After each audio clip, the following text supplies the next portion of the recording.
Now to our coverage of the PC Friars. They got off to a strong start last night in the Big East tournament with a decisive victory over Georgetown and old friend Ed Cooley. Of course, that thrills PC fans to no end. The team's fans travel really well and always let their presence be felt, especially in high-profile games like these at Madison Square Garden. That is where we find Nicholas, Nikki, and Ian. Gentlemen, how are you this evening? Hello, John. We're doing well. Glad to be out on the floor here, finally. I know we've been hanging out in the tunnel for all our coverage so far, but obviously a little dip in between games today. The two quarterfinals in the afternoon already wrapping up. St. John's and UConn advancing, and now it's PC taking the court next against Creighton tonight in a game that's going to be a big one and expecting, of course, a big crowd, Ian. Absolutely. Every year, fans, college basketball fans from all over come here to New York City. They set their calendars to it. They come from Creighton's home in Omaha, Nebraska, and of course they make the short trip from Providence and Rhode Island. Friar fans from all over coming here to Manhattan to watch their team at Madison Square Garden try to keep their season alive.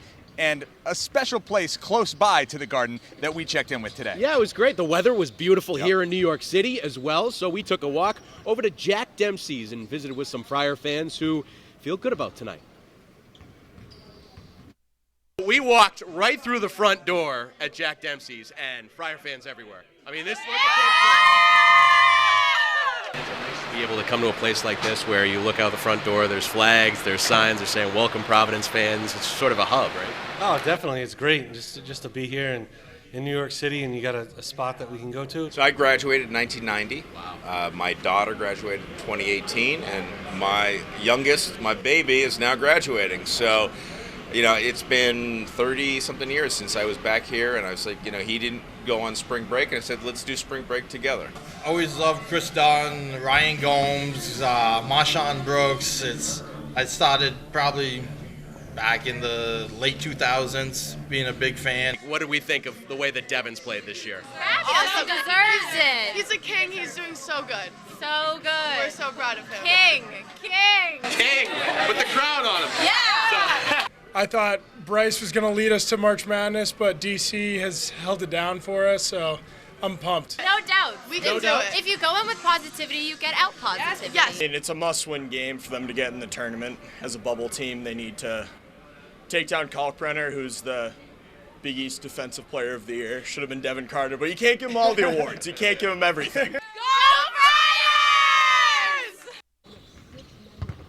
All right, I'm going to make fun of myself here, Ian. Are you? Just knowing that the king thing, I think all the ladies that we met walking into Jack Dempsey's, they were like, yeah, cool, older guy, you know what we're talking about. To be fair, Devin Carter's Twitter handle is King Carter. Yes, so it is. Okay. That's based on research from Nick Coy. Sure, yeah. But, very, very researched. Really fun time over at Jack Dempsey's, and that was just when they were starting to file in there right now. We're about an hour and a half away from tip-off. I'm sure that place is packed right now. They're going to come in here and see the Friars battle for their season against the Creighton Blue Jays at 7 o'clock. Yeah, we'll talk a little bit about that. We'll preview the matchup with Creighton coming up in our sportscast at 6 o'clock, plus the rest of the day's sports, including the Brown Bears. They are on their way to New York City as well. We'll talk about that and more in sports at 6. For now, he's Ian Steele and Nick Coy live at Madison Square Garden in New York City. Back to you. Fun story, guys. Thanks. We'll see you at 6.